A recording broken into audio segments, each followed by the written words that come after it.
What is the best advice you would ever get? It's not from the books, it's not from the gurus, it's not from your teachers, but it's actually from your inner guidance or your inner voice. However, many of us are so busy with day to day life, what people think, too much information floating around that we forgot to listen to that inner guidance.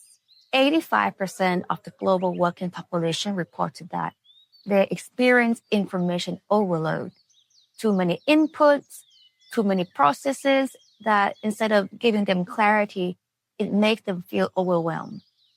Today, we're going to fix that problem.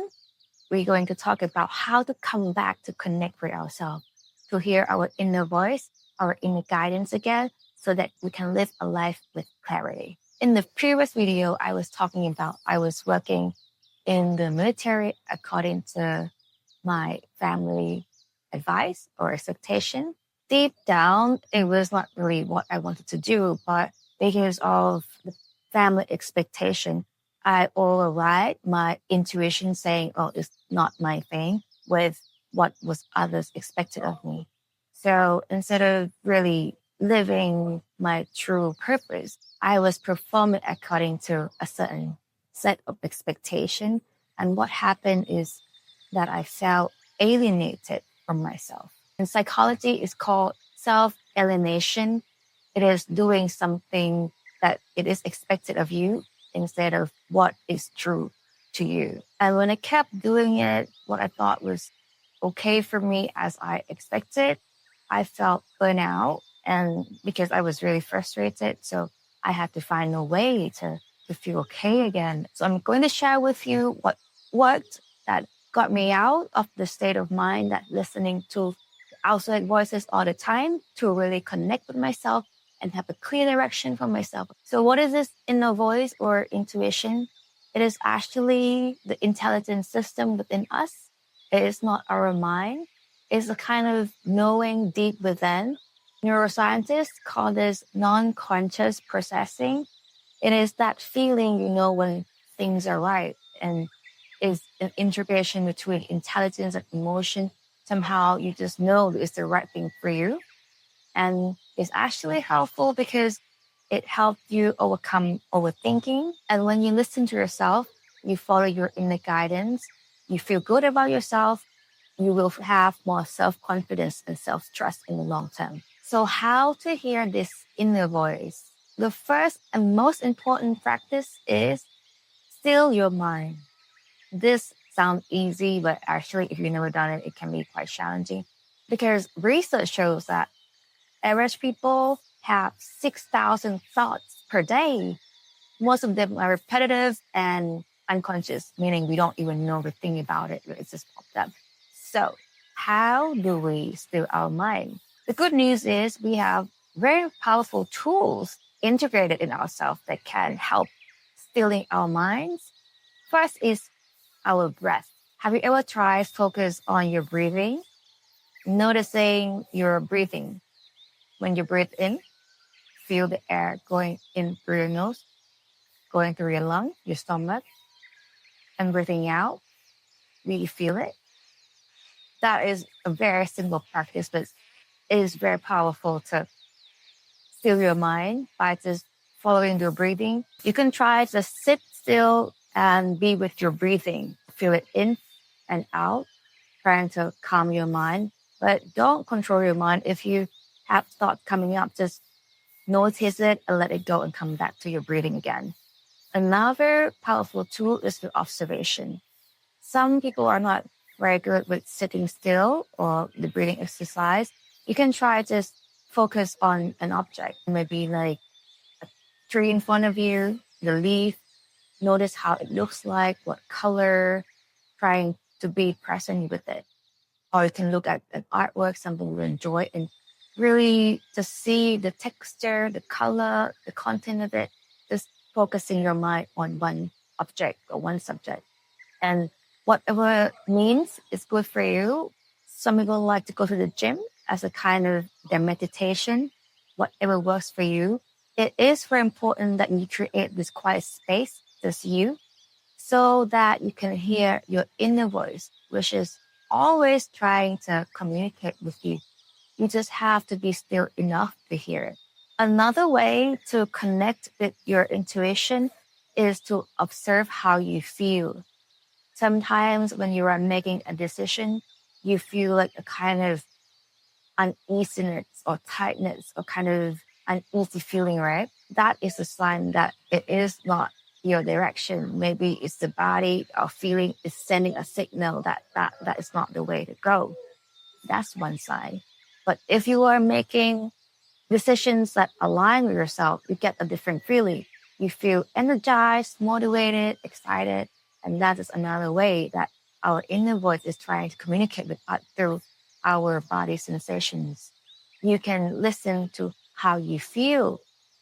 In my case, I use this sensation. I call this intuitive compass, and I use it all the time when making simple decisions. For example, I use it when I have to make a choice, either between going to the beach or to the mountain, for example. I imagine how would I feel being on the beach, Will I feel excited, be at peace, calm? Would I like it? And then I imagine going to the mountain and how would I feel being there? Then I can compare where would I feel better. And sometimes even when getting an invitation, for example, for an event, sometimes I feel excited, like, yes, I want to go. If my senses say yes, I tend to say yes and go. But if my senses say maybe it would take so much effort, it would not really fun, then I'm likely to say no. And now I'm going to tell you the most powerful tool to talk to your inner voice.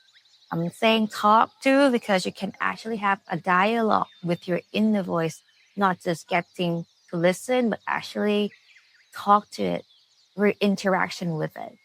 And for this, you need a pen and a notebook. And I really would love you to try it and you will find magic in it. But first, you have to, again, make time with yourself. And I find it very helpful when you have busy thoughts or you cannot concentrate, troubling issues on your mind. I find it very helpful to just write it down, how I feel. Let's say I feel angry at this person because she did this to me. I feel so mistreated, whatever you feel. Write it down.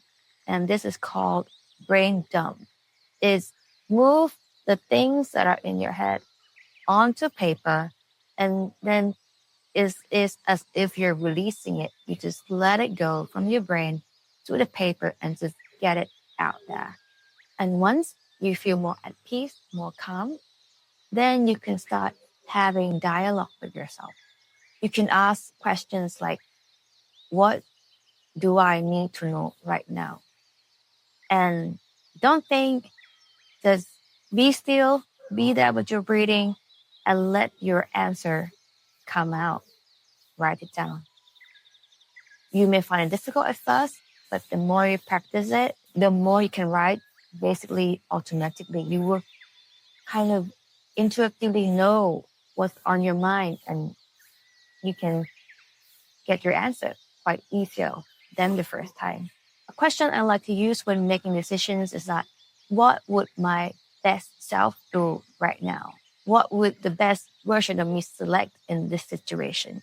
For example, when I was in a situation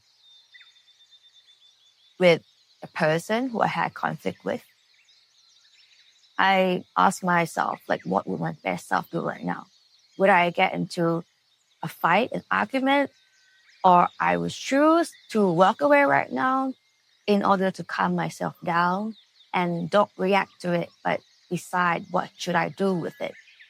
I think that my best self would likely do that and don't engage in a fight. Really encourage you to do this self-dialogue, and you will find that your mind will become more clear and you will find answers or guidance or direction for your life that is very valuable and that is very true to you. I think this self-dialogue through writing is a powerful tool that will help you communicate with your inner guidance hear your voice within and get the right direction for your life. I really love you to try at least one of the three ways we talked about today. First is still all mind. Be calm, open the space for our inner voice to be heard. And second, you can sense through your body. Use what I call intuitive compass to sense what's the right direction for you. And third, my favorite method is inner voice dialogue. Write it down how you feel, talk to yourself, ask what do I need to know right now? What is the best option for me? What my best self would choose? I promise you, you will discover things that you don't even know about yourself. I wish you all a very good day. I'm very happy to see you here. And please subscribe so that we'll meet again next time.